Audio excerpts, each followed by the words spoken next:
third series of lessons we've titled Independent Practice, because by this stage we're thinking that for the majority of children they'll be able to read some of the texts on their own. It is important, however, to remember that if they are not at that ability, you are able to use these same texts in any way you would like, with the teacher still being involved at either the full-on part of the lesson or gradually releasing from the students. So we have three main components to our independent work, and we have three different systems to show each of those three components. The individual cards, which we have, which is your hard copy, each have the lessons for the students to follow on them. They have a preparing part, a page for them to read at the beginning to get ready to read. They have the text inside, and they have the vocabulary at the back. And you will notice as you look at your own examples that some of them have one stripe, some of them have two stripes, and some of them have three stripes. One stripe is below the level. So what that means is that that text is slightly easier than the text that was in Lesson 1 and Lesson 2. Two stripes is at level, so that means that the text is at a very similar level to the previous two texts that the students have read with you, and 3 is above the level, so it takes them slightly higher than the text they've been working with you. So that allows you to differentiate amongst your class, or to let students have a turn at a range of easier and then slightly harder texts on their own. We have the digital version, so if you wish to use the digital version, we're now working inside what we call Lesson Plan 3, and as you can see we have our 3 levelled texts. On the digital version, the one stripe is always the first one, in this case it's forecasting the weather. The 2 stripe is always the second one, remembering that that is the at level text, and the 3 stripe is always the last one, and this one is writing the internet waves.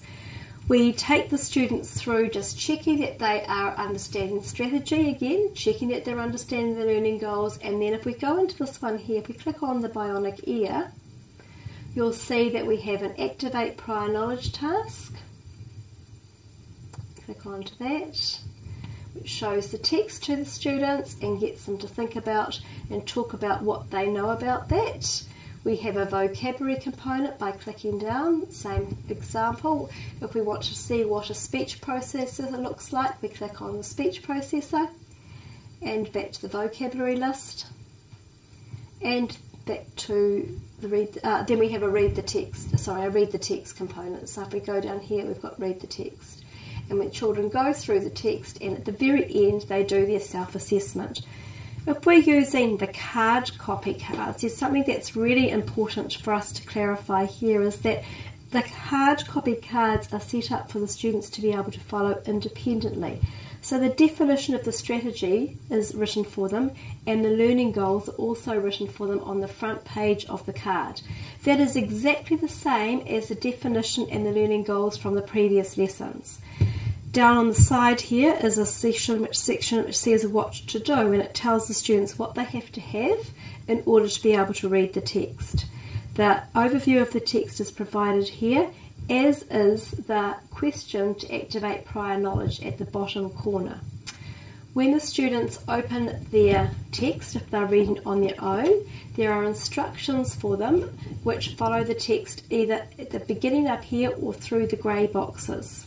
And you will see here we've got them to think about the highlighted words before they start. So that orange box, which is always in the top left-hand corner, directs the students to the words that are in bold font, and the words that are in bold font are the words on the vocab sheet.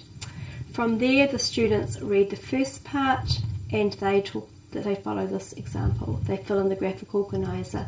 Then they do the second part, and then they do the third part. So the grey boxes follow the students through the text part by part.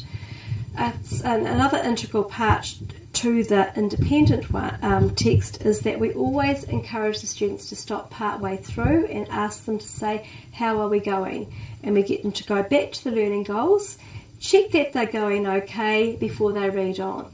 If they're having trouble with anything they are reading, they are asked to seek a teacher to get help.